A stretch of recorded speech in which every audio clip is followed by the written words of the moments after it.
afternoon. It is the Vampire the Masquerade Mysteries, Episode 2, Hawkminster Lodge, Part 2. Let's meet our players. I'm Sako Tumi, and today I'll be playing Diane Aziz. I'm Sage Gordon Davis, and today I'll be playing Nate Thomas. I'm Kat Leo, and I'll be playing Rave. And I am Jinne Noble, and I will be playing Echo Kismet. All right. Do we remember how last episode went? I think we were in the basement. But just an overall for the whole, Oh. like a recap. A recap. Let's see. We've got 2 Camarilla and 2 Anna? Yes. Question mark. The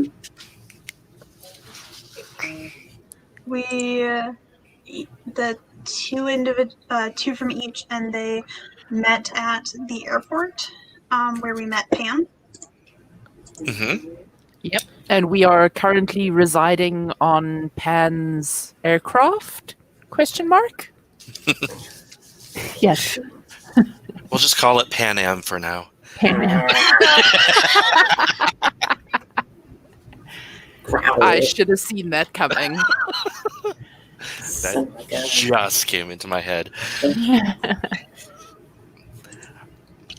And Pan took us on a little adventure to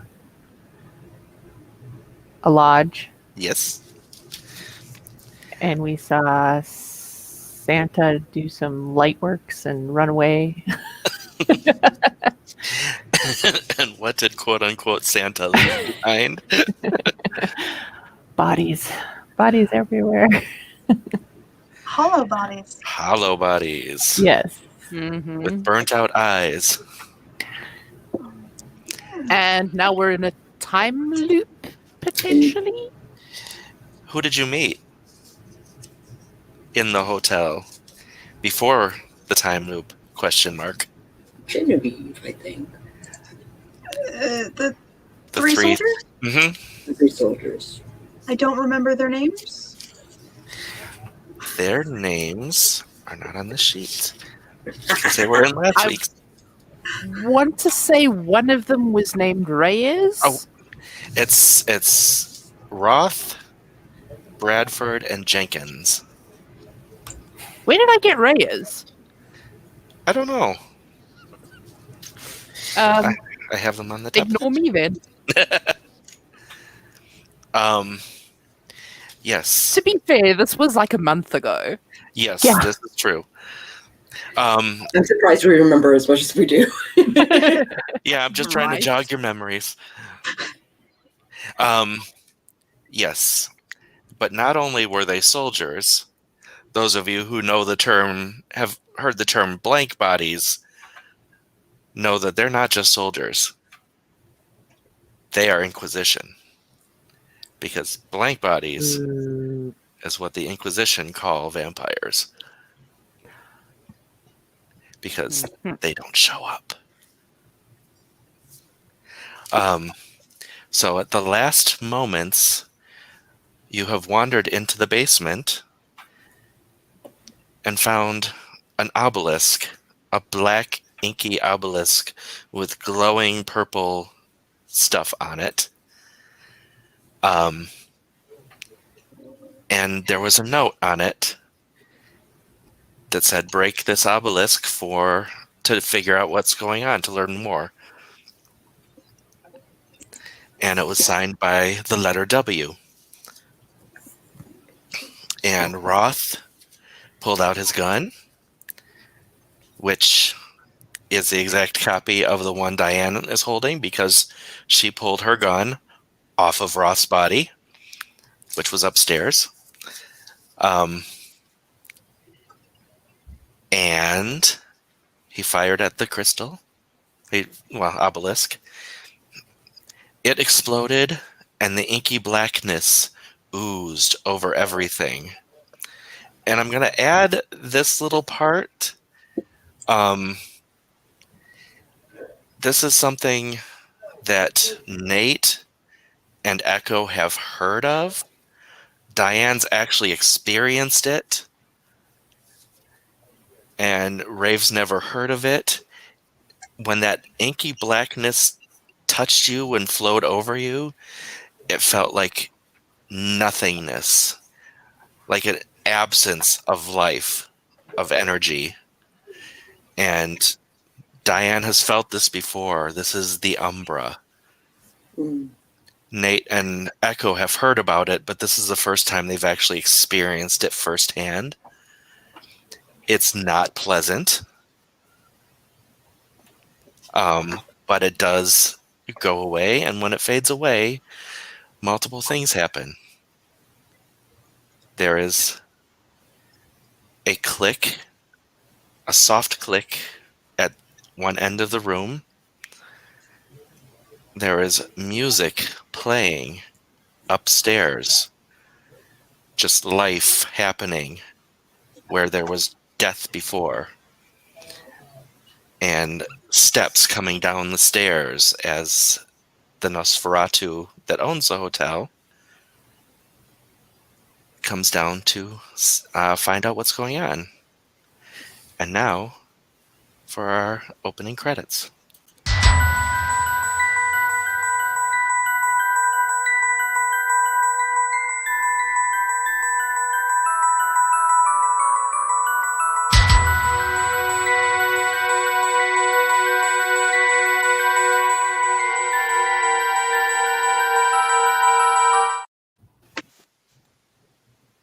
All right.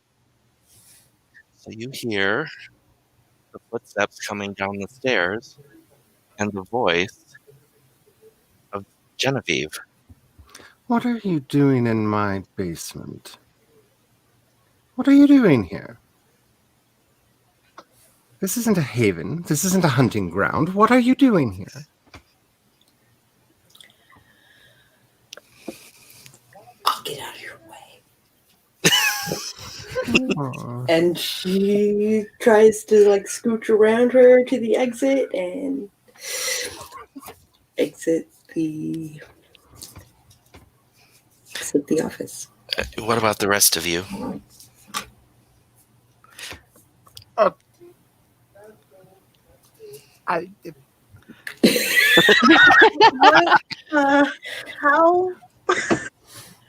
you were? Well, and that's a doozy. Honey, you were dead a few minutes ago. No, Dead, not undead. Genevieve, when she gets to that part, all you hear is a high-pitched, like, ringing noise in your ear. Any mention of your death or your dead body, you cannot hear. It's just... What the hell? Are you a toreador or some kind of daughter of cacophony? I swear, stop with that accursed singing. Yeah. I think I'm going to follow Diane. Might be a little safer. Yeah. Now, Genevieve is in... It's a very narrow stairwell, and Genevieve is still in it.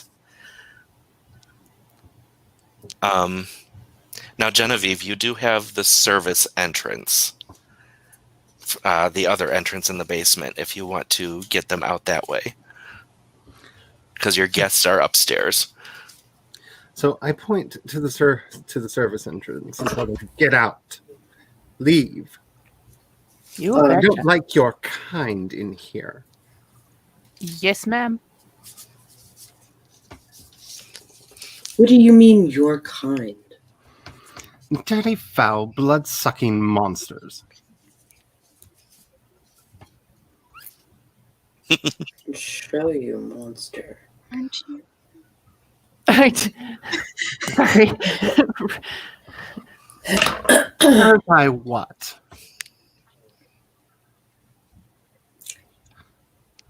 I'm just. I'm going. Yep. Let's This seems like one that's better left where it is. Yeah. Let's just. Yeah. let's go out Oh, yeah. the door. Come on, And Diane. the soldiers are with you. Oh, yeah. John, Roth, Bradford, and Jenkins are still with you. So they're just super confused and just like, didn't we just see her? Mm-hmm. Yeah. And now she's up and about and kicking us. Okay. So I say we go step outside. Okay, so up the stairs, there is a big metal door, and it leads on into the parking lot. And it's still night, but something is royally screwed up. Outside, you see it's parking lot for about 20 feet, and then it's an inky black wall. And if you look up, it stretches into the sky, and it like angles back over the hotel. And as you look around, you can see that it completely encloses the hotel. So even though we're outside, we can't leave the area.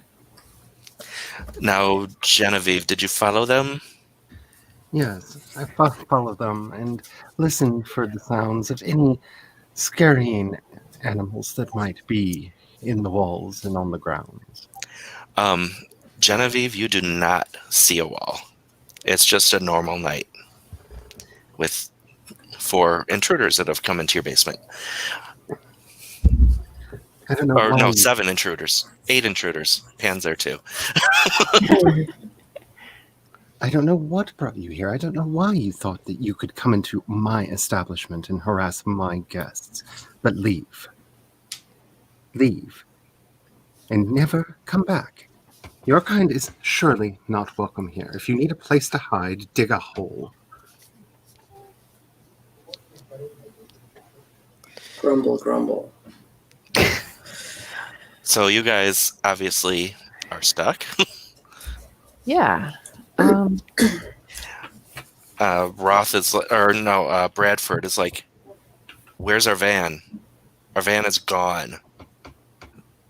We've only been in there for like 5 minutes. Honey, I'm not worried about the van. Where's the rest of the world? It's right there. I'm not going to put up with your games. Leave. Pan walks up to the wall and just places a hand on it. It doesn't do anything to him. It just stops him. It's like, this is solid. Yeah. Ma'am, we would gladly like to leave, but we're kind of trapped here. I realize you probably can't see it, but there is a wall in our way. Yes, yes. Trapped by your hunger, trapped by your thirst, your desire to consume people. Yes, yes, yes. I know all about your kind. Pan goes to Jenkins, and he's like, okay, prove it to this woman. Pick me up and throw me at that wall. You want him to what? Pan's Kindred, and Jenkins is only a human, so it's not really going to hurt. Okay. And so Jenkins picks him up and just gives him a toss at the wall, and Genevieve, you see him fly, hit something in the air, and just slide down. What witchery have you brought upon us? Should have known when I found any of your kind here there would be a mage somewhere hiding about. Where is he? Which one of you is it? Like we would tell you. Oh, my dear lady. No. You are leaving. Just go. I don't care why you think that you have us under siege here, but I will protect these people. Bradford walks up to Genevieve. He's like, lady, we're stuck here. We can't get out.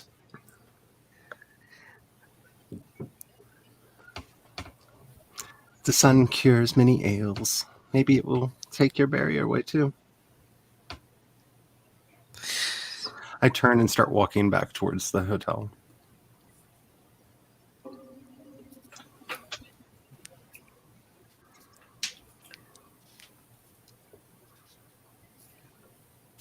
So, apparently, now that she's out of the way, we need to get to the main room so we can watch the slaughter happen. It would seem that way.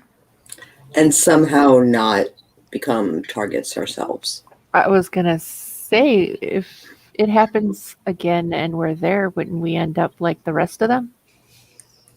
Well, they're just bullets. No, Santa had lots of power and light, and if Those these people people were are hot. back, then that might mean he's back. Mr. Storyteller, with my heightened senses, do I hear what they're saying? Wait, let me open that and find out what Genevieve has. If you activate it to listen, Oh, yes, I would have been listening. Because, but you can't hear any talk of slaughter. That Okay. just comes into. so I just hear them making weird bird chirping sounds.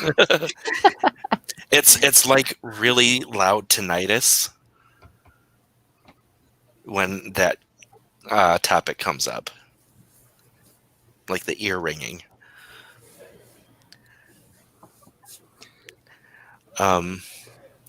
But one thing you do know is that black obelisk that's down there, that the rest of you did notice was whole again.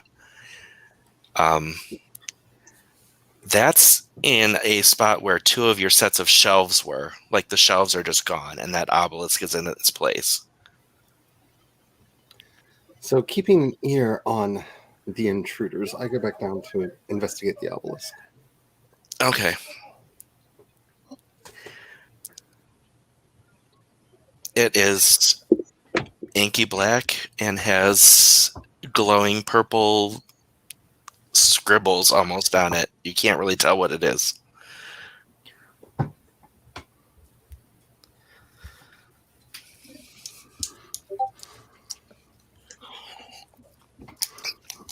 Okay, the rest of you outside. What's your move? We are in the Umbra. This is, from the looks of things, a time loop of sorts.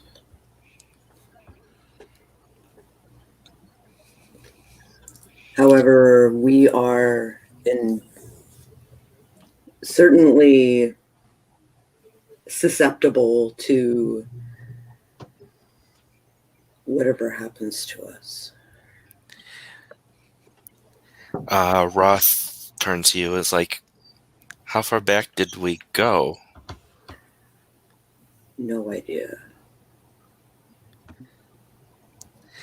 My best guess, couple of hours max. Bradford hits his device in his ear, and it's like, Bradford to base. Bradford to base. Nothing. No, There's probably nobody there. not. And Roth and Jenkins are like, we hear you. It's coming through to us. So Yeah. it's working. So the wall is cutting us off completely from the outside world. If you want to think of it that way. Well, what other way would we think of it? This is the real world. It's just a different plane. Right. I just said from the outside world, as in outside of whatever Whatever. crazy ass bubble we're in. So So we're trapped in this bubble. Everything that's inside of the lodge is trapped in this bubble. Does that mean Santa can't leave? Is So that Santa would mean that ready? Or if he's even here yet? if he's not here, can he get in? those are all very good questions.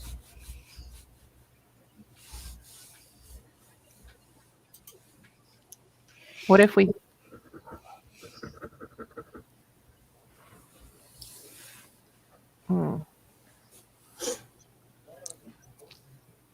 And would it change if we broke the obelisk again?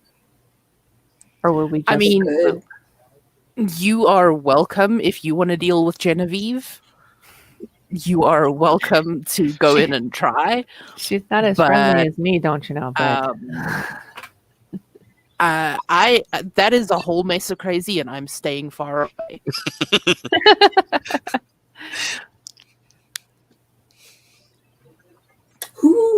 How? The hypocrisy of a hollow body, like being a bigot. Like, I was going to say, does she not know what she is? I turn and glare at the steps leading back up. Would you like to go confront them? did anyone ever watch the Chappelle show where Chappelle is like Grand Wizard of the KKK?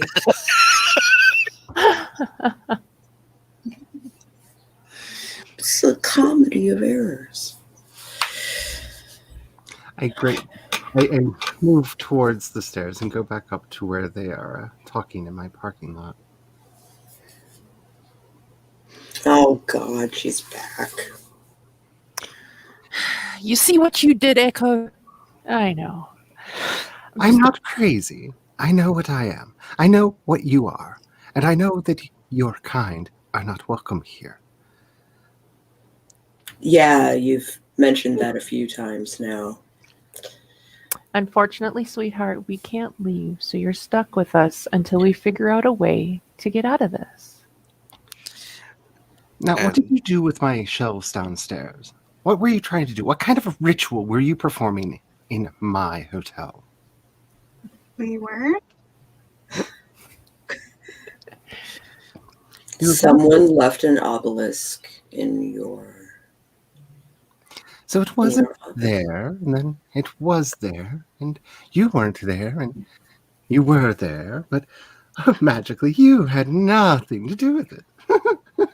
That's very believable. Yes, very believable.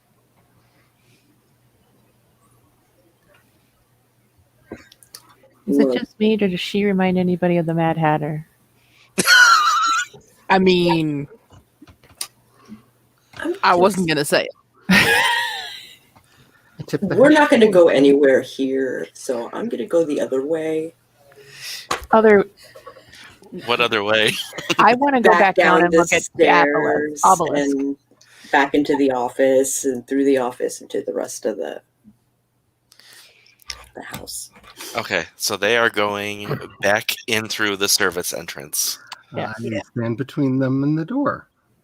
Look, you may be trapped here. You may not know how that thing got here, but I will say that you had to be involved somehow. It's not a coincidence that my things disappear, that obelisk appears, and then you, bloodthirsty monsters, are in my hotel where my guests are celebrating Christmas, one of the happiest, jolliest times of the year.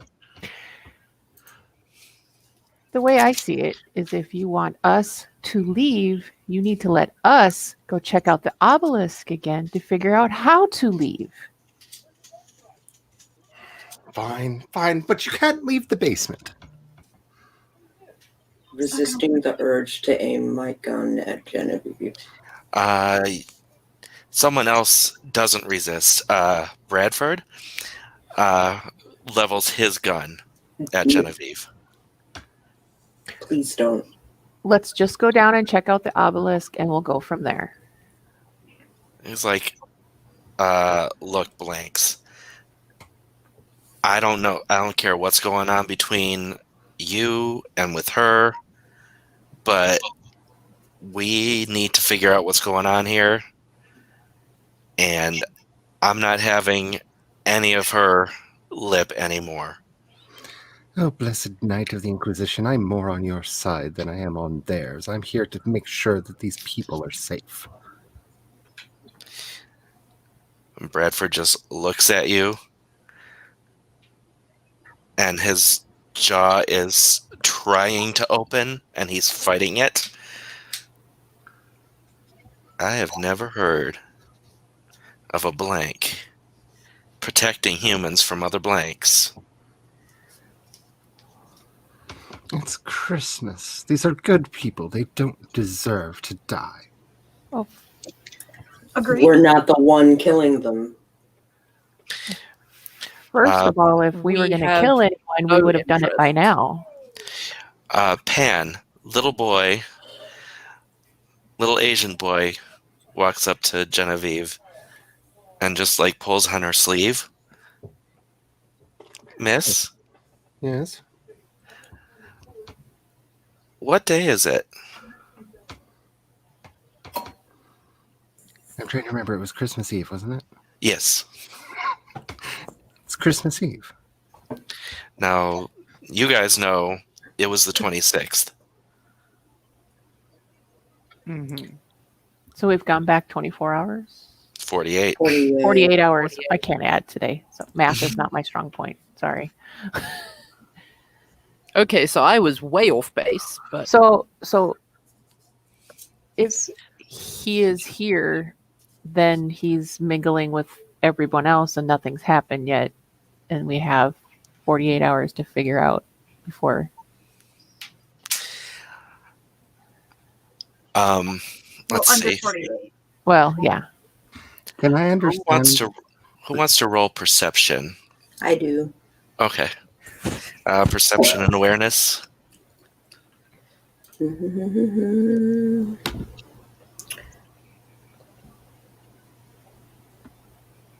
Perception is not a Perception is not a thing. V5 Oh, stat. let me look at it's what is it? Wits and awareness. Wits and awareness. Awareness is over here now.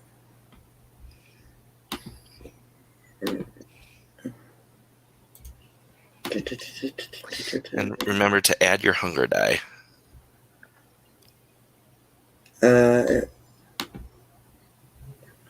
Gotta remember how to roll this shiz. All right. Roll, What is the total? roll Yeah, what is your total? for one hunger, 4 dice.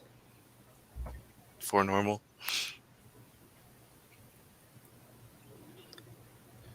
And let's see it.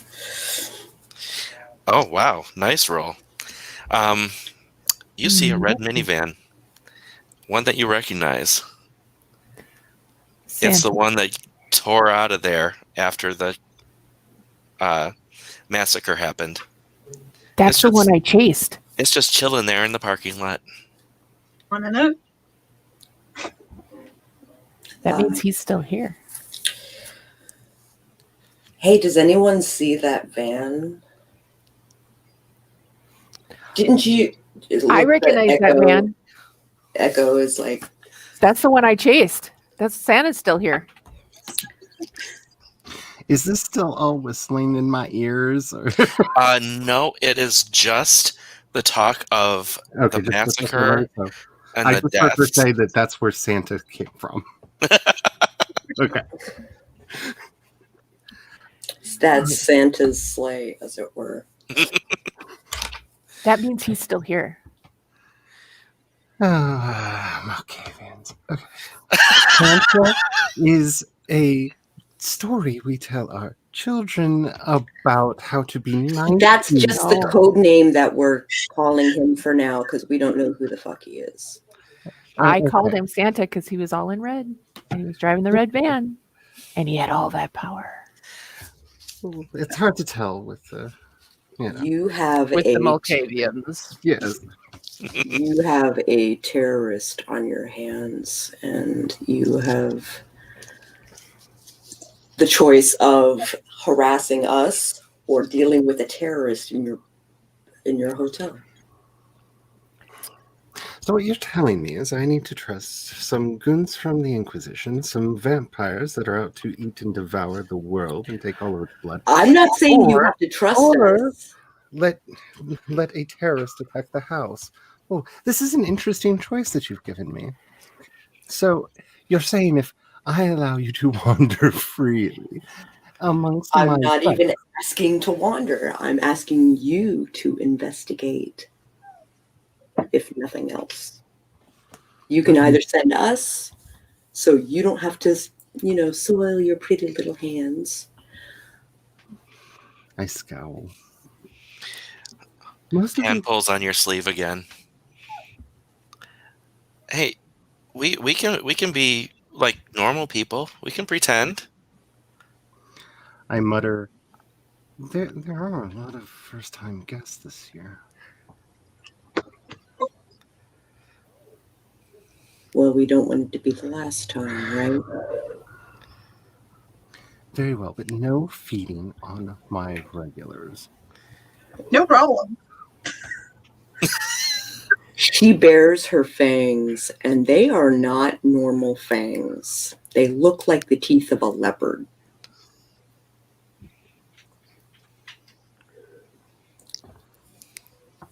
I just kind of stare at them, moving a little bit closer and go, ooh, shiny.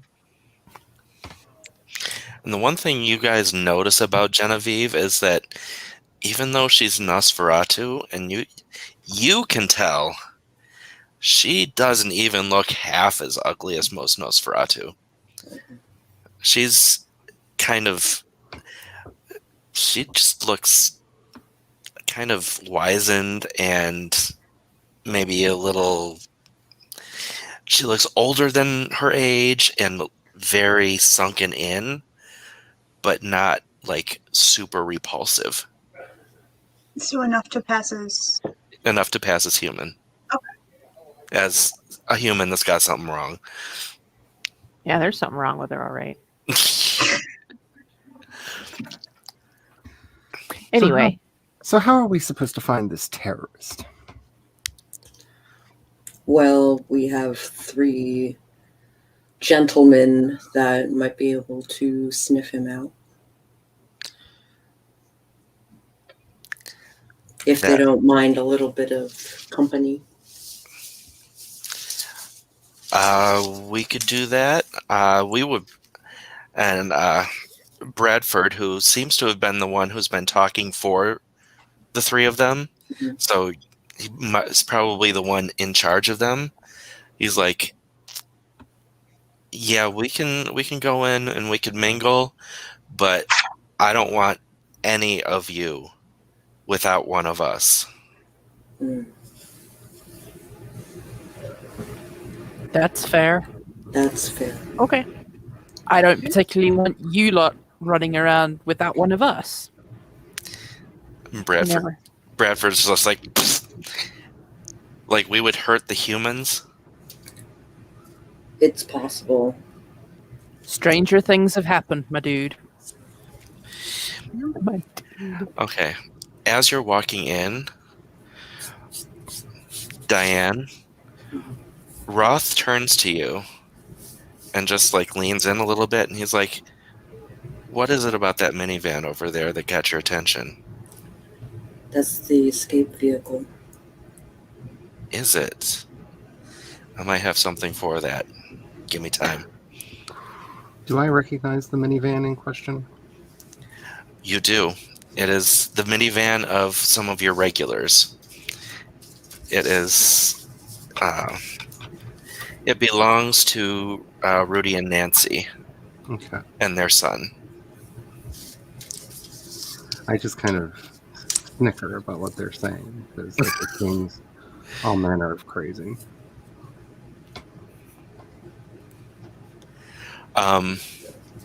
So are you guys just gonna go in the front door then,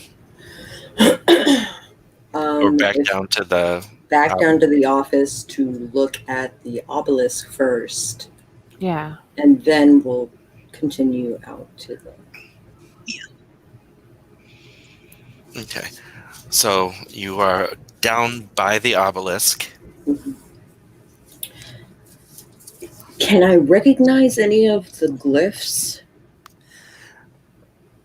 Not offhand.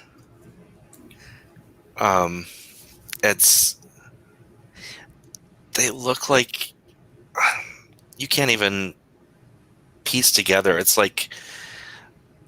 almost like someone was trying to describe secondhand through like a telephone game, trying to put in symbols and stuff.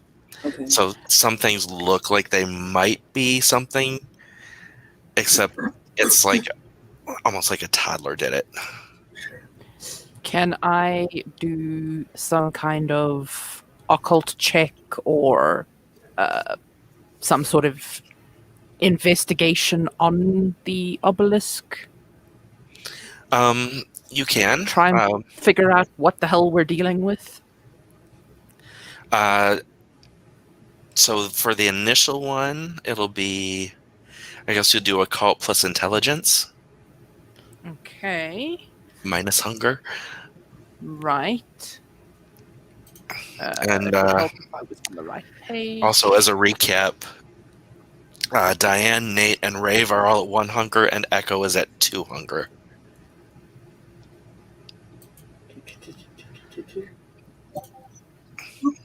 Phew.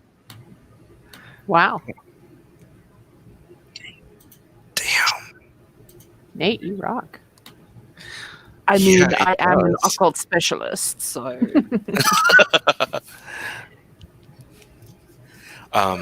If only there was something there. well, that's very helpful. I will just go and stand in the corner, rubbing my temples, because if I was still human, I would have a migraine right now. It actually does give you a bit of a headache, because as you're looking at it, the more you look at it, the more you think that it should be something, but it's not. It's almost like it's been run through a filter or something. Grr. Grumble, grumble. Grr. But that's just at looking at it. I'm not touching it. Roth speaks up and he's like, should we, like, what happens if we shoot it again? Genevieve? I roll my eyes at the implication Gunfire of in your violence. hotel. Plus the word again. Like, Don't frighten my guests. How many times have I going to explain this to you? It is Christmas Eve. I know you say that there is a terrorist and that you're not responsible for this obelisk thing, but do you understand exactly how much panic? There are children here. We get it. We know. We get it. So you have no idea how this got in your office? No. This was not here when I got up. This was not here earlier. And then it is. I hear noise. I find you and it.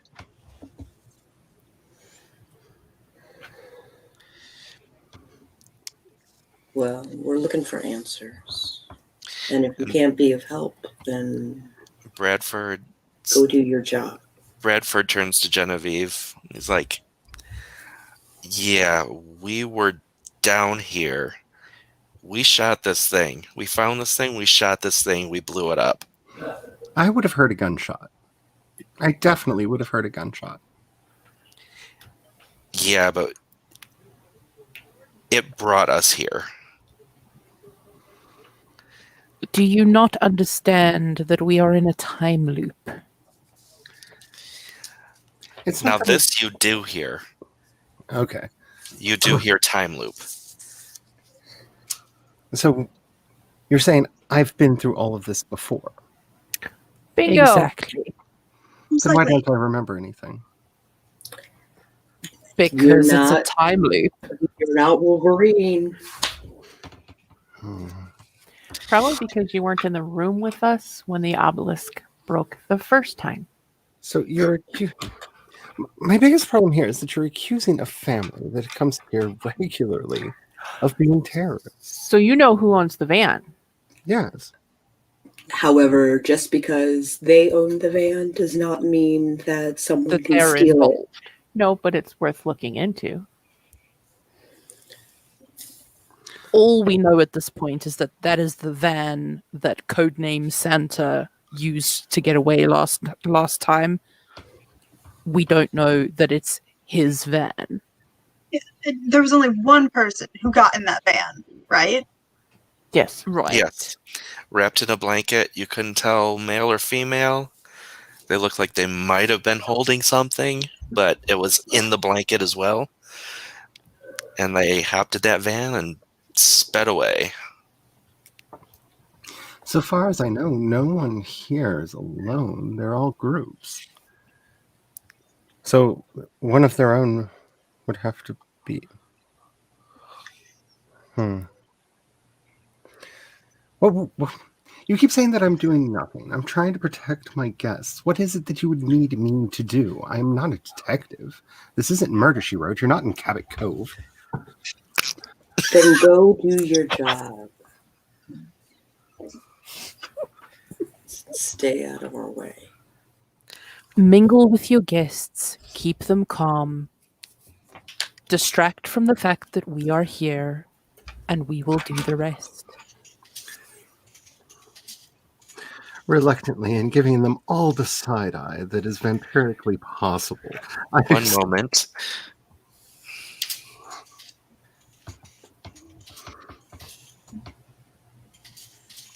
Pausing for input.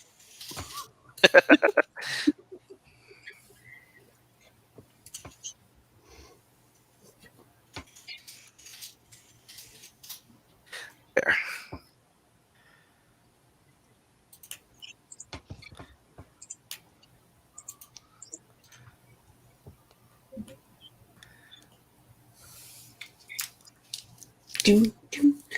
All right, so I came down here to get some decorations. So why don't you help me bring them upstairs and just try to fit in? If anybody asks, you're hired help that's here to help with the festivities for the weekend. Now that I can do. I should probably take this backpack off first. Now, Genevieve, you know that if they're staying, the only place that is light-proof is the basement where you are, and it's the safest in your room. Plus, you know that because you're an all-seasons, like ski in the winter, camping in the summer place, you've got a bunch of air mattresses in the cabinet. So I explained that to Rave because Rave is the only one that's not been brusque to me. You were brusque first, lady.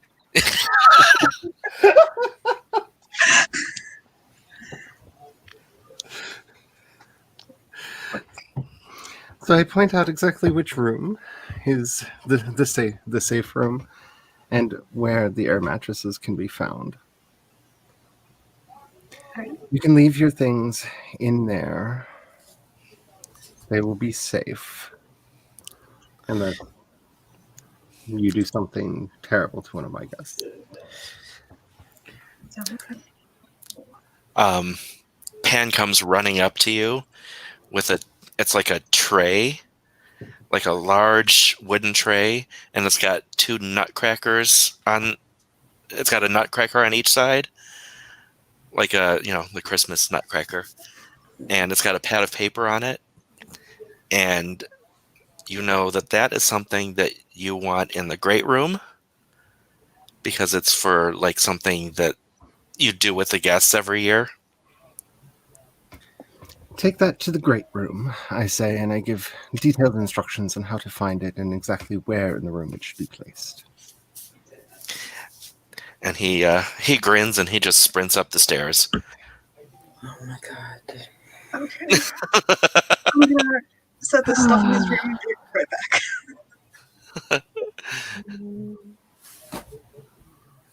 Put this down for you and everybody. When this is all over, I am never leaving Montreal again. I just want to return to my animals, okay? I look at them very confused, and I say, "You told me to trust you." Where's the rest of the decorations? We didn't. I point to I point to where all the boxes are in the storage room. Yep. I grab a box. Where do I go? What do I do? The soldiers also help. Diane, it's the only way we're going to get up there. Grab a box. Yeah, it's all for the great room. All right. Then she goes with the flow. Yep. Tries her best to ignore. My crazy. Yeah. So it is common tradition at the Hawkminster Lodge on Christmas Eve for the guests to go through the decorations and decorate the Great Hall themselves. So we just supervise. Or help, either way. This way we can chat up the the guests and check them out while we're helping them decorate. I like talking to people. I don't do Christmas cheer and I don't do people, so I will deposit my box and find a corner to skulk in. When we get upstairs, I find where Joshua, Maxwell, Robert, and Alex are, and get into a position where I can see what they're doing. Let's see. Oh, the boys. Okay. Yeah. The ones that my suspicion immediately would go to. So the decorations get up there, and they're perfectly happy joining in with the decorations. And the boys that Genevieve have just gone to, starched white shirts, black pants, pressed, with a little name tag on the front pocket. You know, just by sight, Mormons. Mm.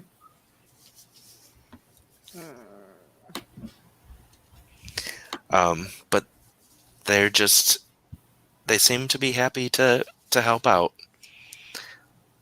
Mormons are always happy to help out. Yeah. Happy to help out. Mm. Okay. Now, you look at the Christmas tree, and you see two that you recognize. Who looks There is a like woman and a child. Is that? They are the same woman and child you found dead in room 218.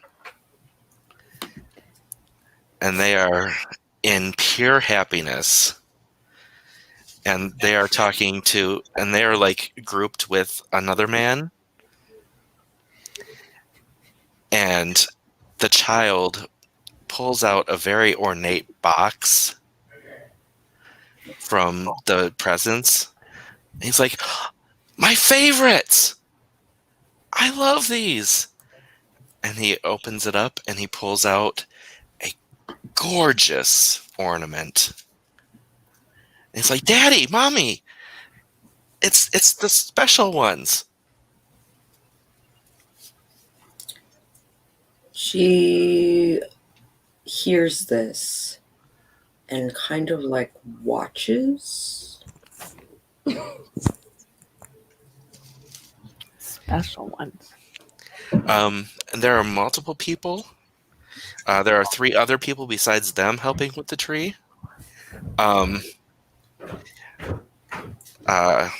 Genevieve, you know that there's Jonathan and Kismet. They are there. And you also know that that particular box of ornaments was something that Jonathan and Kismet brought from one of their vacations. And they're also 2 of your regulars. And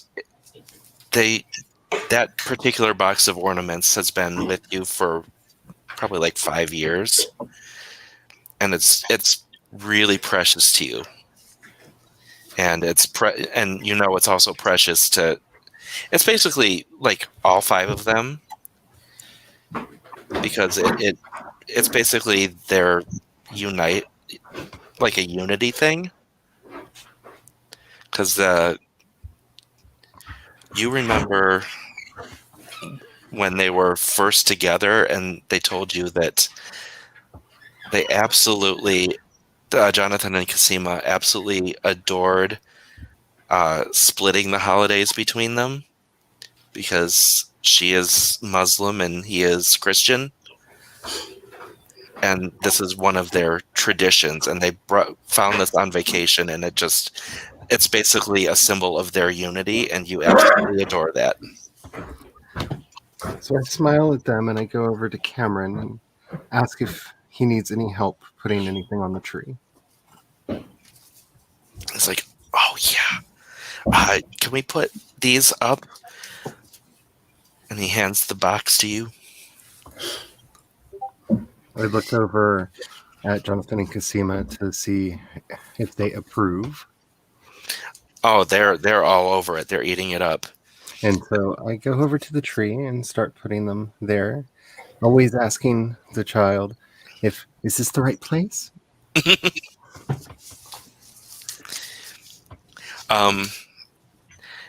rest of you notice that there are 4 girls up on an elevated stage in the room, and they are harmonizing beautifully and just rocking out carols. Like, even those of you who don't like Christmas at all. I am going to. I'm not a Toreador, so it doesn't bother me. I keep an eye out for the blanket to at least give me a heads up as to what kind of like vicinity to start looking. And I try to remember what little I can of Santa, basically. None of you saw what Santa looked like, quote unquote Santa looked like. Just red. That's all we know. Mm-hmm. Okay. Which is going to be super helpful come Christmas. Roll another perception, but probably difficulty 4. So you have to get 4 successes or more. Okay, so roll 1 hunger. That basically means 3. If I have a 4, does the hunger count as one of the die, or Yes. is it an extra? Okay. No, it counts as one of the 4. Okay. 1 hunger, 3 number. Is there like a threshold? 4 successes for this one. I meant for a code so that it would tell me. But Oh, I don't think so. okay. Ugh. Okay, so Succeeded with 2 successes. you don't recognize anything where you are. Okay. I periodically scan the crowd to make sure Siobhan and Brock are behaving themselves in the presence of the children. They are. They are over in another meeting spot, and they are they're sitting at some couches with Meredith and Owen. And you see Meredith and Owen giving the side eye to the group that's at the tree.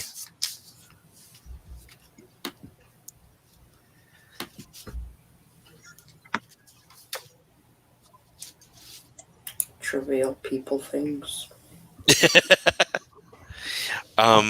There is the 6th person that's at the tree is Jaquan. He is a very gorgeous black man. I move closer to Meredith and Owen in case I need to intervene and ask them to behave.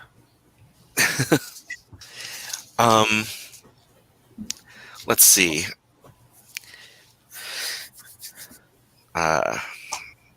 Echo, you look at the other meeting area there's like the Christmas tree, and there's 2 sitting areas on either side of a fireplace. And one has the 4 that I just talked about. Mm-hmm.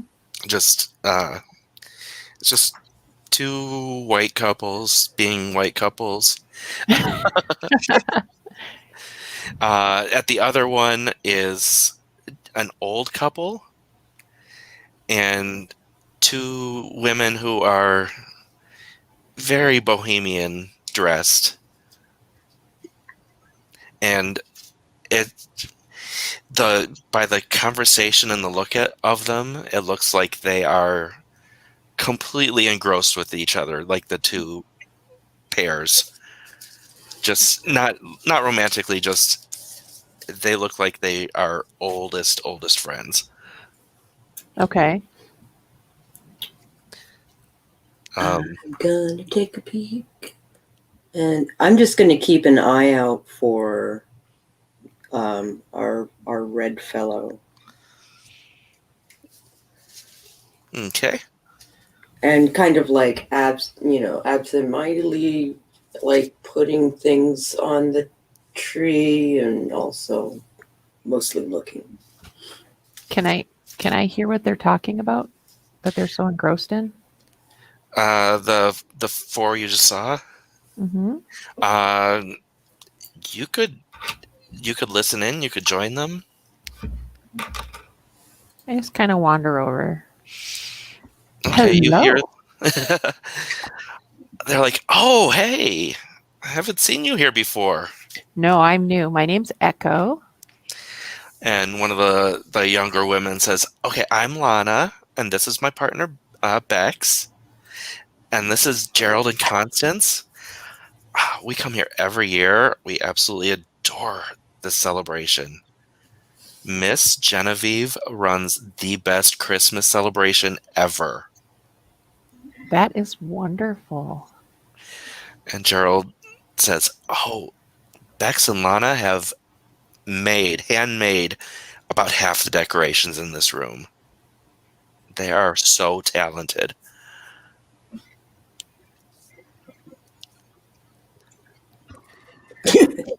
With pride from overhearing that, I slip over to Rave and I point out Owen and Meredith to her and say, "Those 2 don't seem to mix and mingle quite right.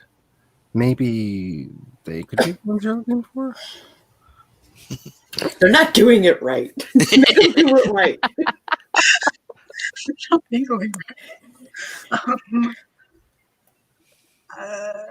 What? I'm all about the Christmas. You are. I will go over there, I guess. Okay. So hasn't celebrated Christmas in a while, so she's like very out of, like, she's Also just kind of just glancing at all the decorations and was haphazardly placing things. So like, I guess I'll go there. So I approached those two. I follow her over and I say, "Oh, hello, Meredith. Hello, Owen. This is Rave, one of our newest guests. I thought since you were also new here that maybe, just maybe, you would have something in common. You don't know exactly what's going on and maybe be friends with each other." Oh my god. If I was able to gag right now. I then go back over to help Cameron with the tree. All right. Diane is just like, we are wasting time. I don't like this. But is it? So Nate is going to wander around, Mhm. looking kind of aimless, but actually looking for clues. Okay, and there it is. That's the sheet I was looking for. Jenkins, the black one, the black soldier. He is sticking near you. That's fine. Roth, the young and pretty one, is sticking by Diane. Of course. And Bradford, the leader, is sticking near Echo and keeping an eye on Rave.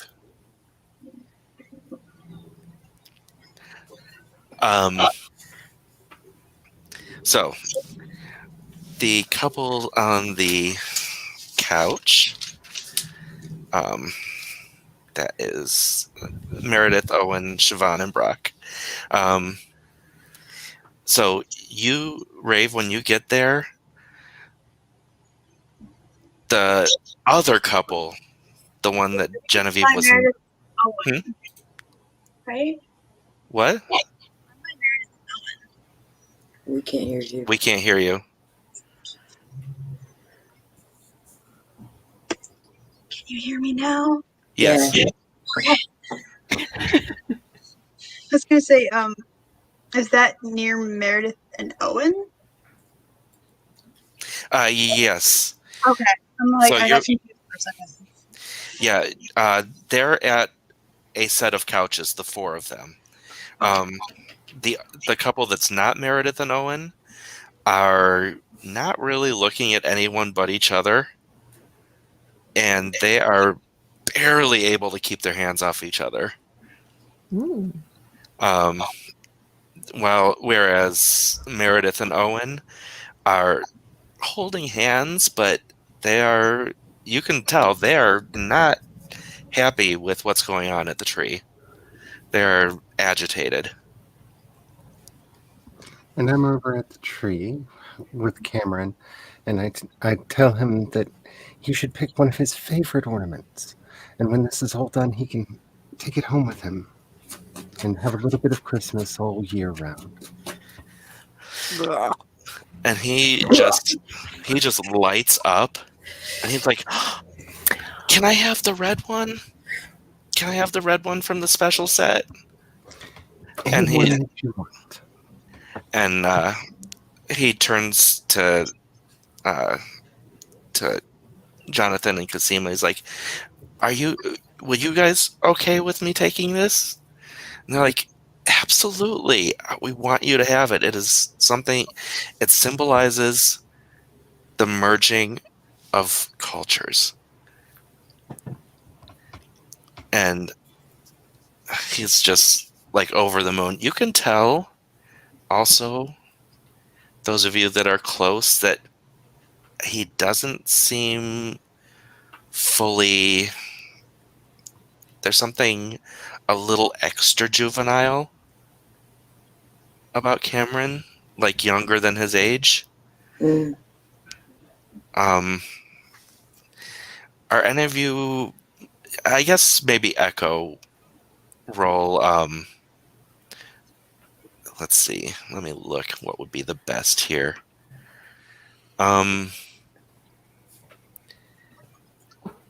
Intelligence and insight. What do you have good that is for reading people? Hold on. I have.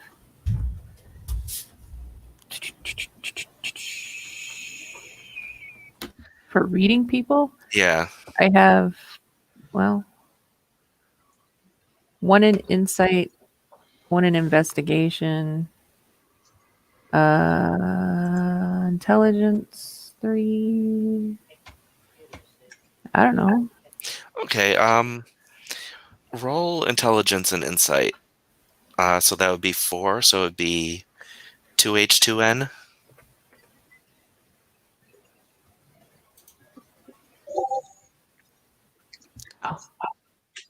But a messy critical. Okay.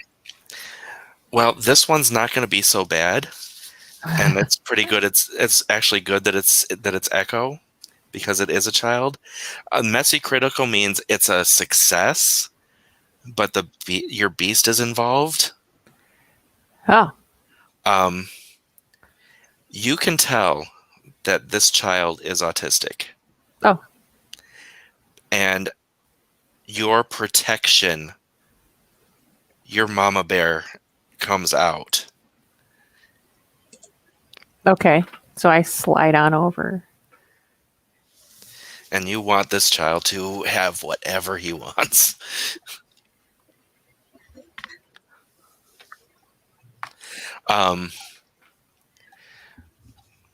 So, yes, Jonathan and Kasima hand him the ornament. And the other man, Rudy, he's standing there. He's like, so this is the one you want? And Cameron's like, oh yeah, it's so pretty. And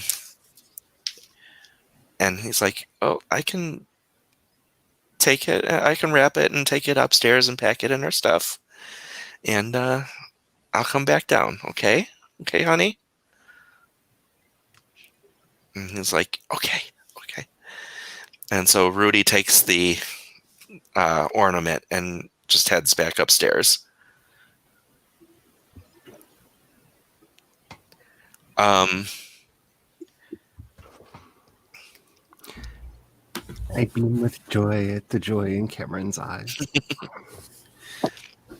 He's such a cutie. Christmas spirit. Oh, Nate. Okay, Nate. Indeed. Reggie leans over to you, and he's like, "Okay, this is not my scene. I'm more of a books person. What did you see when you were looking at that obelisk?" Not a whole heck of a lot, dude. Like some purple squiggles, and it gave me a headache. He's like, "Damn it! I was afraid of that." It's the same thing I saw. I was hoping that, as a blank, you might have some special something. Oh, I have special somethings, but apparently not special enough. That's not one of them? Mm. Nope.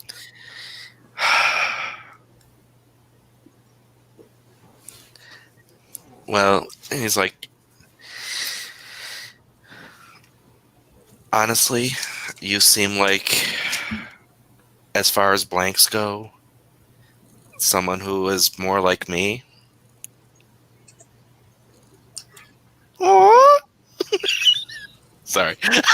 I know, I was looking at the kitty. Kitty Cam. I'm going to behave so much. She's purring We furiously. interrupt today's episode. That is just one major fur baby.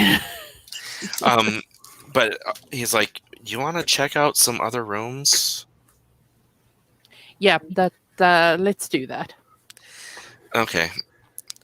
And if you guys go out, you guys can see from the Christmas area through like an archway over into an empty dining room that there's nobody there, but you did see that there was activity off to the left-hand side of the front desk. Because the great room is to the right of the front desk. Mm-hmm. So you saw that there was another area and there were people there. Right. Okay. So are you going to go to there? Are you going to go upstairs? Are you going to... Let's carry on covering the ground floor before we go up. Let's be methodical about this. So we will go to the left of the front desk. Okay, there are some fancy doors, and when you go through them, it is like night and day. Where the great room was sunshine and holiday, this is nightclub. Oh. I thought you were going to say, bah humbug. Anger and regret. I am out of my depth. Hmm? I said, I am out of my depth here. Nightclubs are not my... You can see a pair of like 2 men and 2 women at a table. You see a bunch of young, douchey-looking guys playing pool. You can see a bunch of girls at the bar, and they're probably the same age as the bros. And they're also kind of eyeing the bros. Mhm. There's like a bartender, DJ. There's 12 patrons in there, but it looks like it can hold a lot more. So it does look a little sparse for how much it can hold. Right. Can I do some kind of perception check to see if there's anything off about any of them? Let's see. You want to roll... Come on. I'd say maybe some wits and insight. Wits and insight. Okay.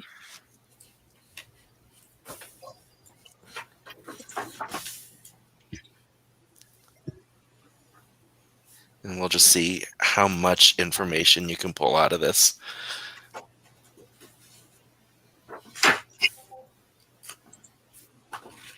Oh, nice. Okay. So what you're getting from what you see is that the group of 4 girls at the bar, they keep eyeing the guys playing pool. And the guys, Chads? the Chads are also, they're eating it up, and you can see that they're almost like trying to get the girls to come over. Mm-hmm. And the 2, it looks like 2 couples at the table, and 2 of them are a little friendlier than the other 2, and it seems like one couple's trying to almost chat up the other couple. Thank you. What kind of establishment is this?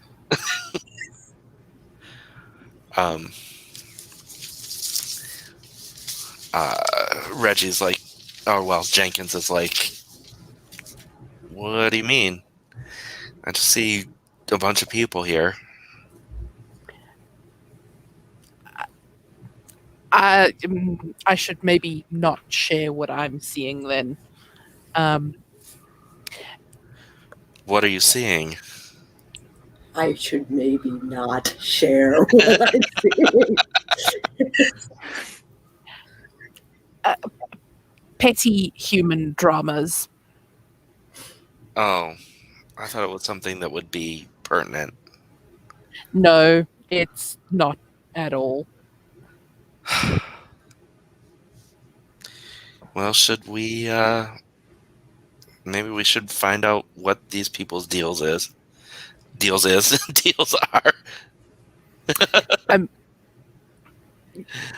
You are welcome to do the talky thing. Me, not so much. Okay. I'm gonna shift back over to Rave.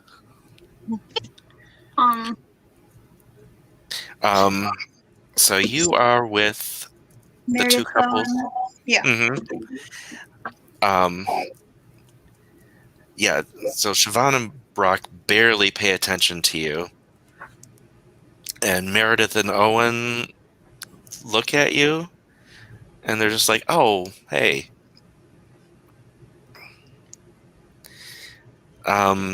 Geez, that Jen woman said that you're Rave? Yes. That's a weird name. Where'd you get that kind of name? It's technically a nickname. Or Rivette. Don't ask. I That didn't. accent is weird. Where are you from? I have to double check. Hold on. Africa. South Africa.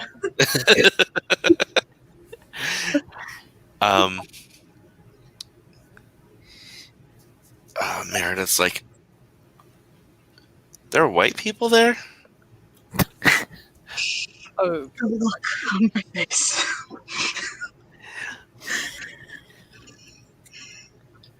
Gonna ignore the conversation that's happening over there. Yes. There are.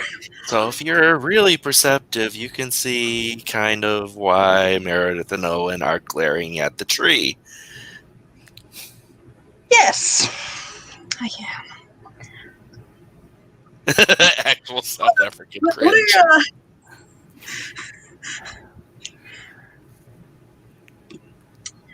So, Genevieve said this was your first time here. What brings you guys here? We were told that this was a really great place, but we really weren't told that there were these kind of people here.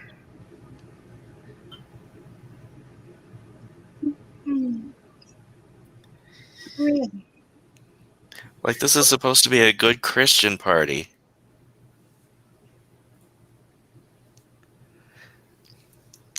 Walk away. The other couple, Brock and Siobhan, their attention they kind of side-eye.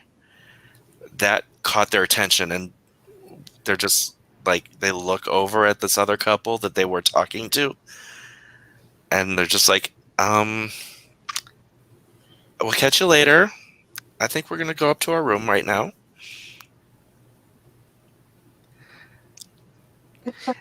And Owen just does this grin at you, Rave, and he's like, they're newlyweds. You know what they're about to do.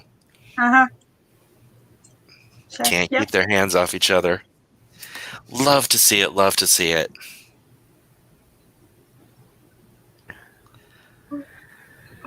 Confusion. Good Christian couple.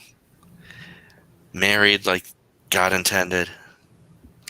I begin debating my desires to not kill any of my guests. I begin my desires to not harm any of my guests. I debate my desires. This is why I prefer not people.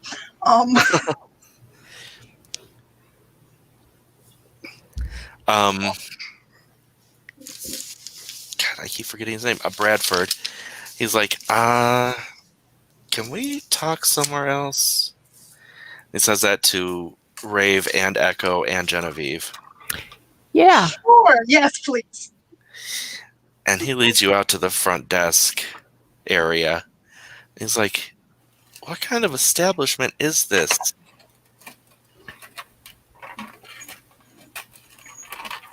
Yeah.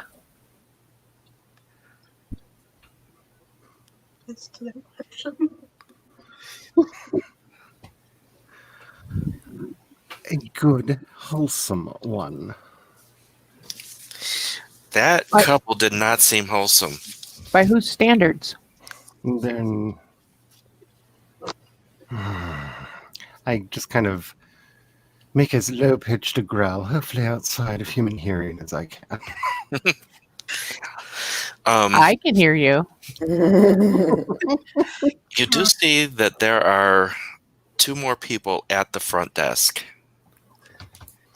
And it is another pair that are regulars. They weren't on the registry. They're not on the registry for this weekend, but you recognize them. And this is Santiago, and he's in a wheelchair. And his aide, Angel, is pushing him. And you know for a fact that your only handicap room is taken. Yeah, I was just about to say something about that. So I mosey over to the front desk. I'm so surprised to see you here. Santiago Somebody forgot a reservation. Santiago looks up at you and is like, I am so sorry. We didn't think that we could make it, so we didn't put in a reservation, but we thought it would be okay. But it looks like you found somebody else this year. It's fine. It's fine. We can figure something out. Usually you stay in room 201, but that's currently occupied. Is it? And I open up the books and start looking for a free room. Okay. While you're looking, a car pulls up outside. You can hear it stop. And you can hear some people get out. Let's see, Rave. Yes. It's perception time for you. Oh, yeah. So let's see. What's your wits? My wits is 2. Wits an animal, Ken. So 5? Yes. So it'll be, you're at 1 hunger, so it'll be 1 H, 4 N. Oh. Gotta include the part, roll. Yeah. The 1H3N, you said? 4 N. Sorry, don't count that. Don't.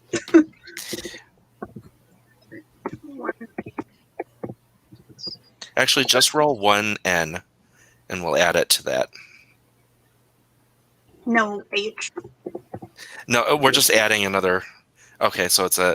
So you still have 4 successes, which is plenty for this.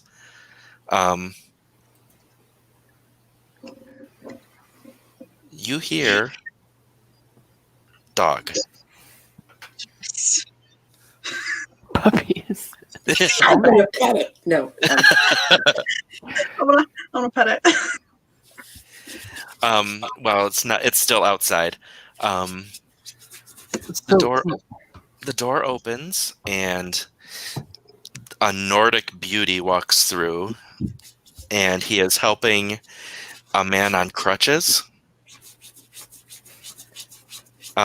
And the man and the dog, it's a German Shepherd, comes in and is basically very obviously an assistant dog for the guy on crutches. Puppy. Where's this puppy? So cute. No, he's not. But He the is dog not. is I'm working. lying. He is not for the guy on crutches. He is attending the Nordic man. Still resisting. Um, So, room 204 is empty. It is not as accessible as what you're used to, but it's not that far away from the elevator. the man on crutches comes to the front desk, and he's like, "Wait, is this someone who needs the handicap room?" Yes. And you know this guy. This is the one who's in the room. Ah, okay. Yes. So, is this Soren or? This is Soren. Okay. Soren, Jaquan, who's Soren's partner, was the one helping with the tree. Was the sixth person at the tree. Yeah, but I don't want to have to ask you or inconvenience you out of It's real okay. good. It's okay. It's okay. I can manage. It's more difficult, but I can manage in a regular room a lot better than he can. Oh, So I will gladly take. What'd you say? 204. yes, room 204 is open. It's not that far away from the elevator, so it's not that much further of a walk. You know what? I will go get Jaquan, and we will go up and move our stuff. Thank you ever so much. I will get in touch with house cleaning, and we will make sure that the room is prepared for you. And until then, why don't you go into the great room? We are putting everything on the tree. We're doing our decorations. That sounds good. In a fit, I start running around trying to find all the people that need to be found to make the room absolutely perfect. Christmas cannot be ruined. It really likes Christmas. The Grinch is not allowed to be here. The Nordic man is standing there with his German Shepherd,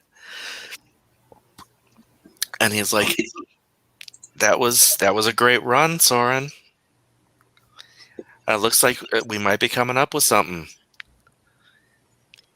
And the Nordic guy's got 4 pairs of skis, or no, two pairs of skis, 4 skis.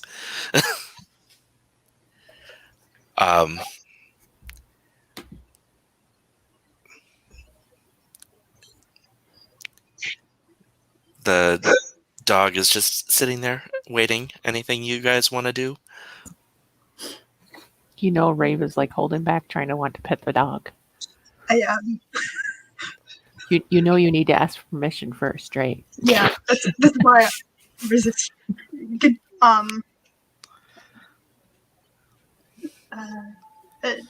talking to the Nordic gentleman, like, may I?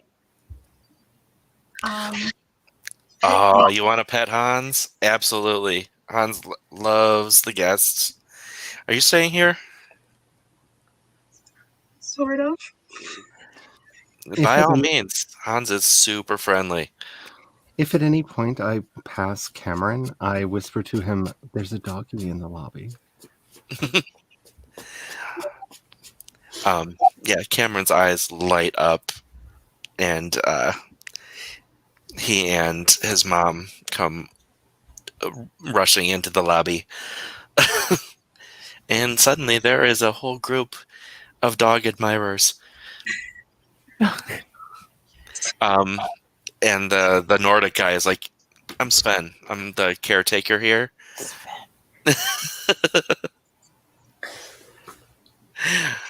All right, what is Diane doing at this point?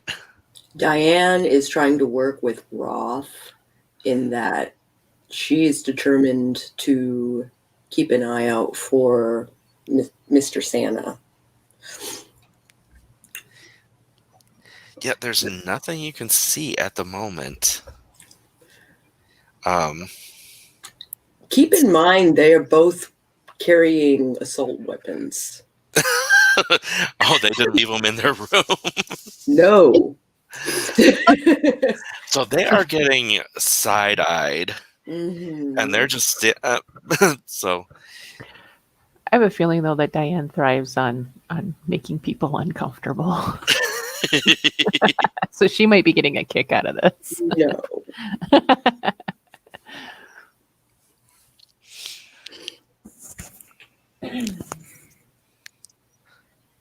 let's Coming Christmas time is here under my voice as I frantically make preparations and make sure everything is wonderful and perfect.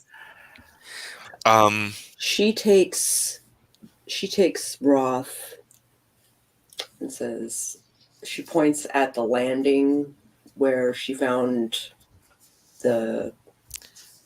his corpse, basically. So this is the stairs are, in order to get to the front stairs, which are in the lobby, you have to leave the great room. I would like to leave the great room. Okay. So you're in the lobby with the rest of them, with the dog people. The dog. She You kind of see- leans into Rave. Don't get distracted. Too late. Way too late. And she basically tries to explain what she walked in on. Hey, this is technically your gun. This is the kind of situation that we're in. Maybe we can work together and get out of it somehow. He's like, wait, my gun? I found your corpse. Excuse me? You are not exempt. How was I here? Wait. Huh? For the same reason you walked in at the first place. But I only came here because you guys... Because the little one called us. What? Pan, We showed up on a tip, and the little one was the one who called us. At least that's what he said. What the fuck?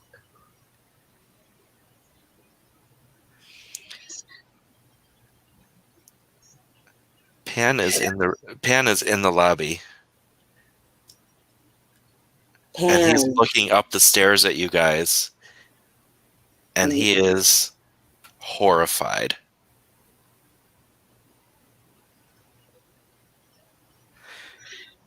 He comes up the stairs. What's your deal? They told me that I had to call these guys. They told me. Who's they? The voices.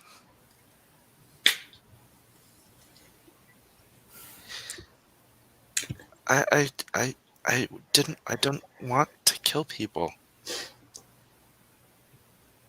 I was trying to help. They said that the soldiers would help. The soldiers are helping. We're just gonna try and make it so we help the soldiers too.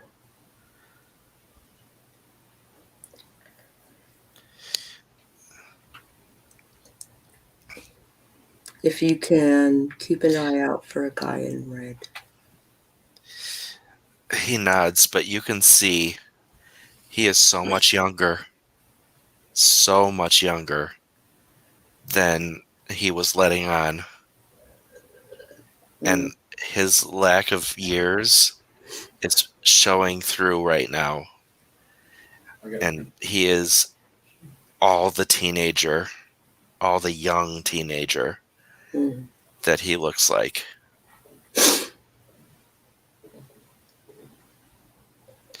Look, It's just like you can tag along with us, all right? Okay. I didn't want them to die. I know. Meow.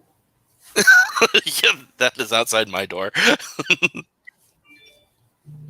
heard the cat and I immediately went, Kitty! When I was muted.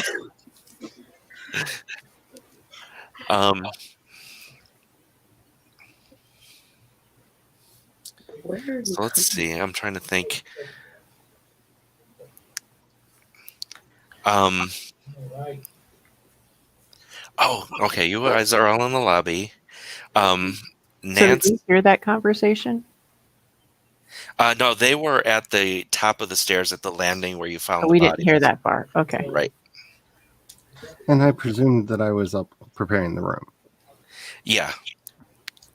So, um, so Echo and Rave, Nancy, Cameron's mom, she's like, all right, Rudy's been gone a little bit long. He should be back by now. Just gonna go check on him. And she heads up the stairs. Is Cameron still with us downstairs? Yeah, he's like, can he stay with you? No problem. I'll watch him. All right, thank you. She goes up the stairs and down the hall to 218. And, you got Diane and Pan and Roth up there. And she goes into the room and screams. She looks at Roth, kind of like hints that maybe we should go investigate the scream. And heads up the stairs. Did we hear And the scream down with... What? Did we hear the scream from downstairs? Yes. And Morgan, like, steadies the people that are the humans that are down there. He's like, he is every bit the soldier at this moment. And he's like, he stands at the foot of the stairs and says, I have someone up there. Everyone stay calm. Stay here. And I pull Cameron, is it? Yeah. Pull him a little closer to me. Okay. I rush to the source of the screaming. All right. So Genevieve, Diane, and Roth are rushing down to the room 218. And you get to the threshold and you look inside. Rudy's a shell. Eyes burnt out. Nothing left of him. Investigates the room. All right. Let me see what the stats are. Let's say investigation and whichever is stronger of wits and intelligence. Okay.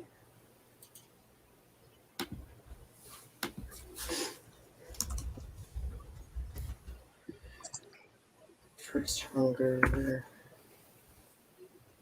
And -1 die.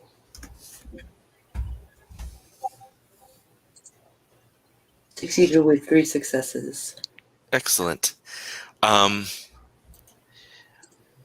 Next to him is the ornament, and it's cracked open. It's just split in half. I knew it. We got to get that ornament out of the kid's hand. No, this was the ornament that was in the kid's hand. Oh. The other 8 from the box are on the tree.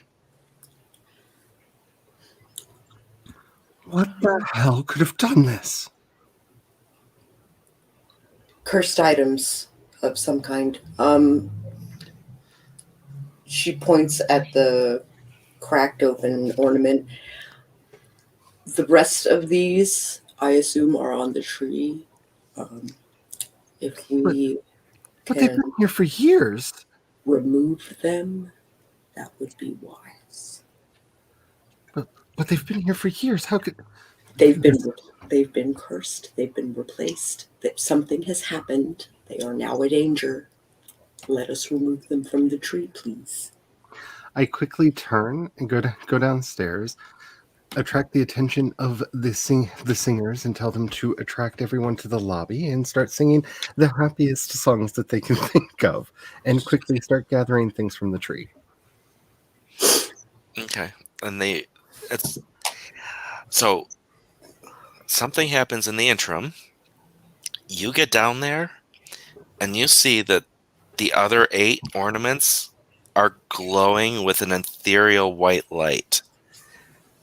They're all different colors, but from inside the intricate lattice of like it's like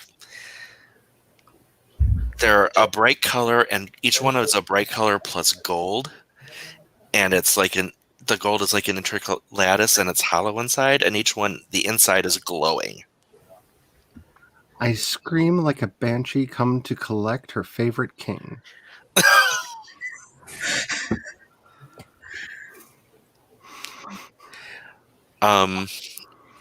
Does anyone else want to help, or what is everybody else doing? Rave was like gonna run, like be like, I'm gonna go check on that scream now to see what's Scream number happening. 2. Glowing. Bradford goes with you, and he actually, wow, you can't see me doing that. I actually put my fingers to my ear to radio the other one. Wow. Oh, that's funny. He radios Jenkins, and he says, "Trouble, come out to the lobby and keep the civilians safe." And Bradford goes with Rave into the great room.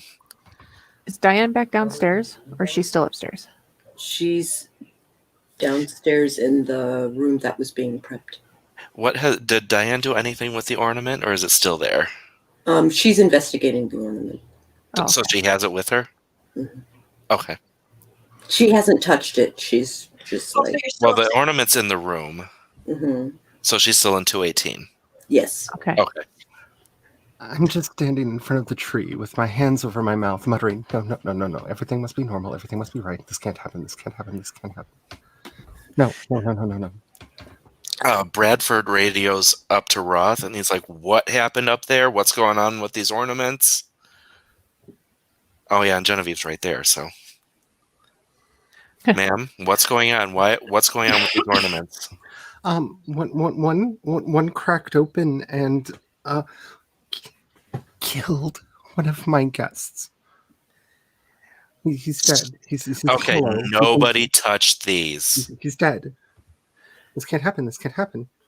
Do you have like an extendo grabber or something? I'm sure we would have one down with.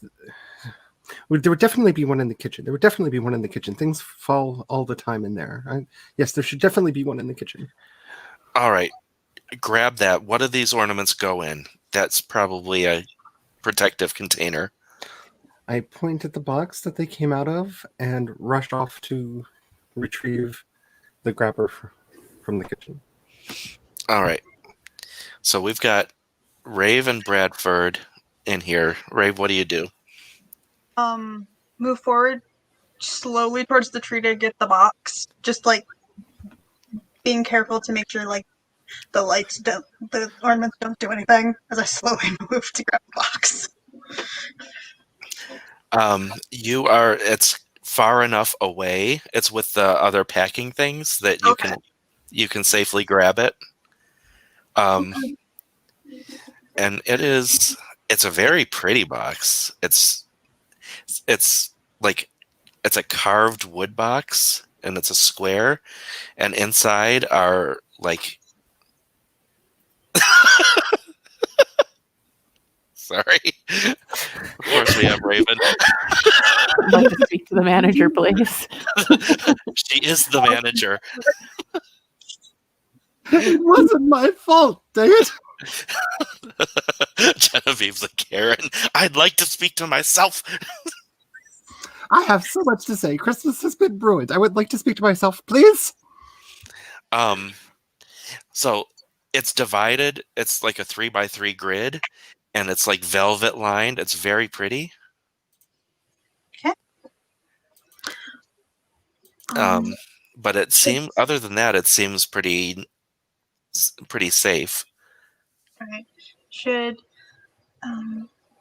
Am I able to call for Nate or have Bradford call so that Nate was coffee already will- walking. Nate's walking into the great room. The great room. Okay.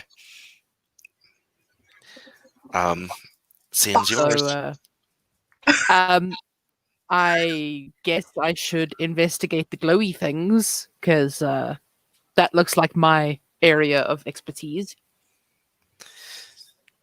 Um, yes. You can't make out much because they are the glow is a little too much. It's just enough to make it so you can't make out anything on the ornaments specifically. Can I investigate the box that they were in? Yes. Here you go. Have box. There is lettering around the box, but Mm-hmm. you recognize what the letters are, but it's not a language you're familiar with. You just know what language it is. It's Arabic. Okay.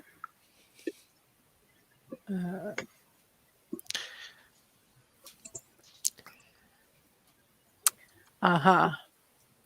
Okay, that is a thing. I know Coptic, I know Aramaic, I do not know Arabic. However, I believe that another member of our party does.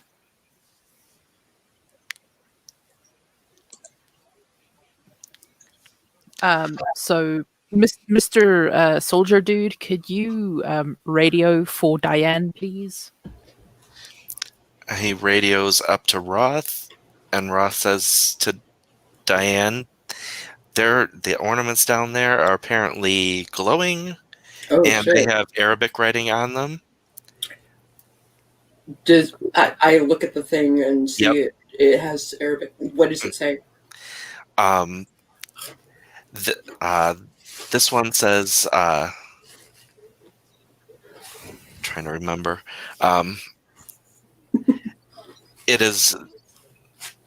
This is the light to guide us to our friendship.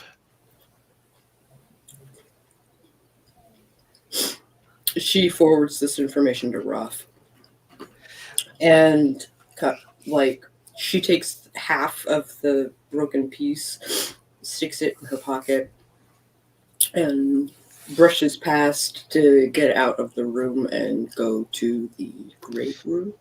So you're leaving the other half in the room? One thing you do notice is that it is surprisingly strong. Like, it's durable. Mm. Like, it shouldn't have... There's nothing that should have cracked open with this thing. That gold filigree is tough. It says, for tech support, call. Okay. You're reaching the area at the same time Genevieve's getting back with like an extendo grabber. Which one of you is best equipped to deal with these sort of things? Probably That's me. probably. Well, I mean, you're upstairs, aren't you? Or have No, you just Diane's walked in? just got downstairs. I hand the extender grabber to Diane. So the lid of the box is removable. Like, just it completely comes off. Mhm. So how do you want to play this? I'm gonna attempt to Because Rave is holding the box right now. back away from the box. Okay, I'll set it on the floor. Right by you. And she treats it like she would treat a bomb. Like, she basically tries to handle it as gently as possible. I would say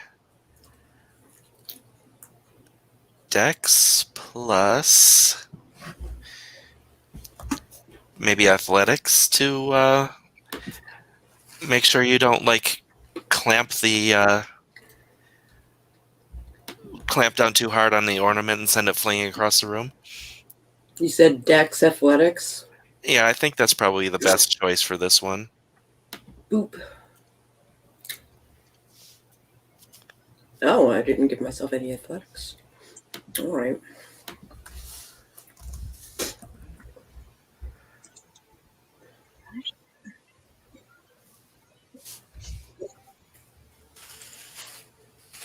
I did not space it. Ah, yes.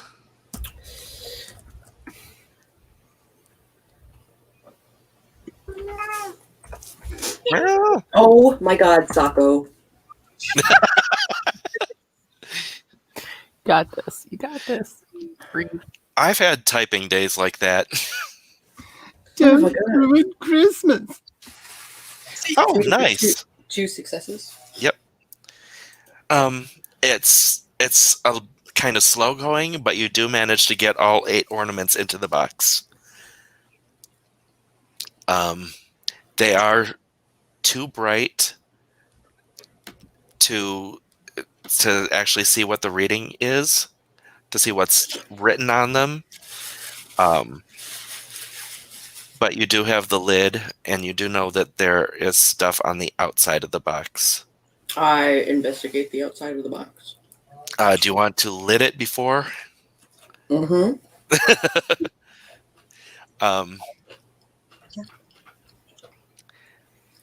It says these ornaments are a bridge between peoples in the light of Illumina.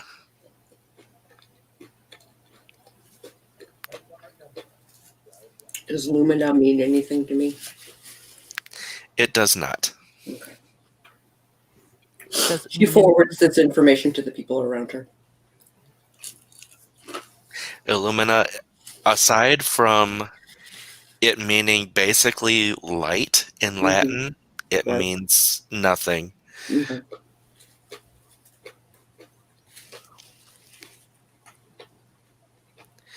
But you have 1 box of 8 ornaments.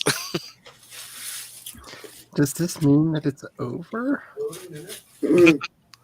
Far from that. We need to figure out how to dispose of. Maybe we take it to the obelisk. I don't know.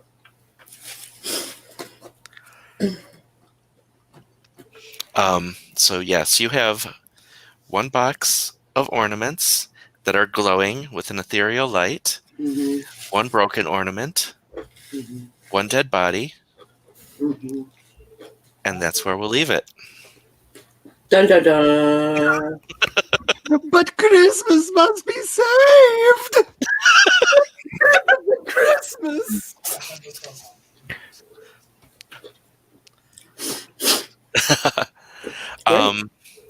So we will do anything we liked, anything we wanted to change, and we will dole out experience.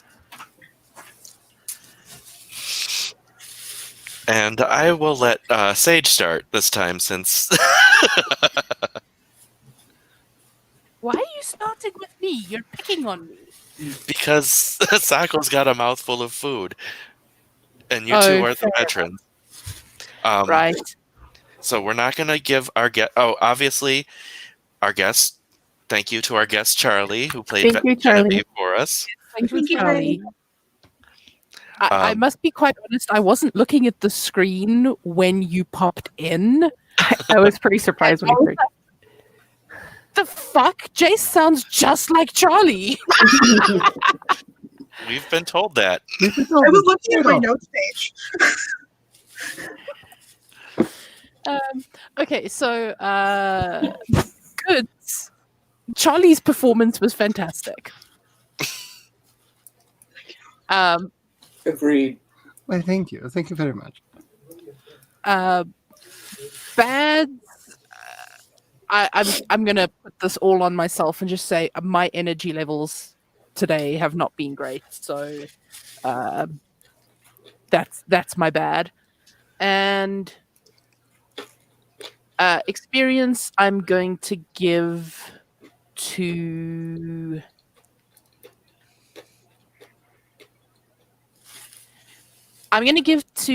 Diane for the assist with the Arabic because that's outside my wheelhouse. So Right on.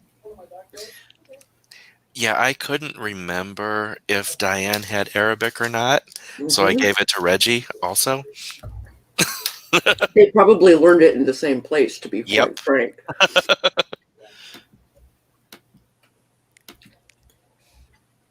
All right. Sako? Where's my experience?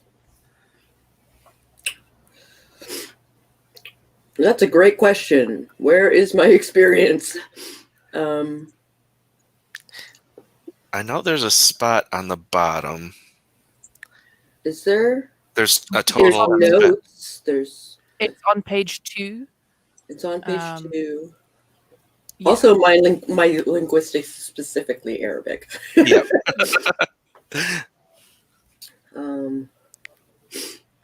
Yeah, it's under Haven. Under On page Haven. On the left column. I do not see. You might have a different version of the sheet. I have a different version of the sheet.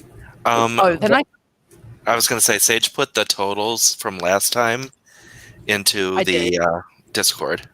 There's a point total. Yeah, I'm tracking totals like I do for your game. Okay. So you had you were starting with 3. You just got 1. So goods, bads, and experience points. Who, me? Yes. Goods. Nice, like threading of story. We had some stellar RP, both from our guest and a little bit from Rave, a little bit from Nate. Echo wanted to talk, but was holding back. Bads, they're kindred, so they're they are not concerned with petty human quabbles, right? So she's just face palming left and right. The experience will probably go to Nate for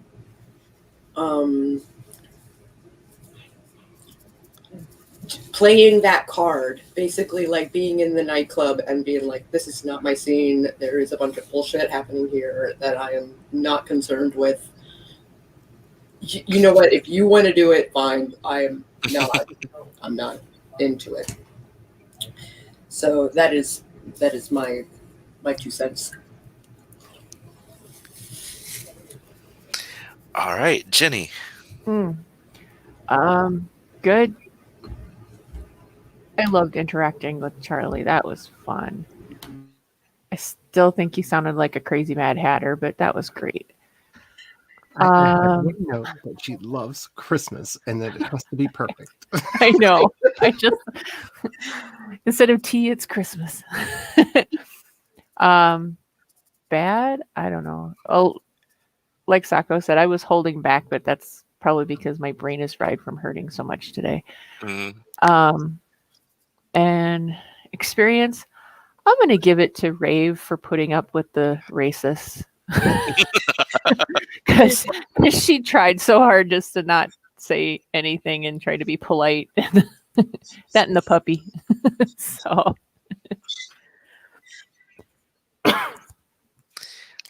And Cat. Birthday girl Cat. Yes. Woo! Happy birthday!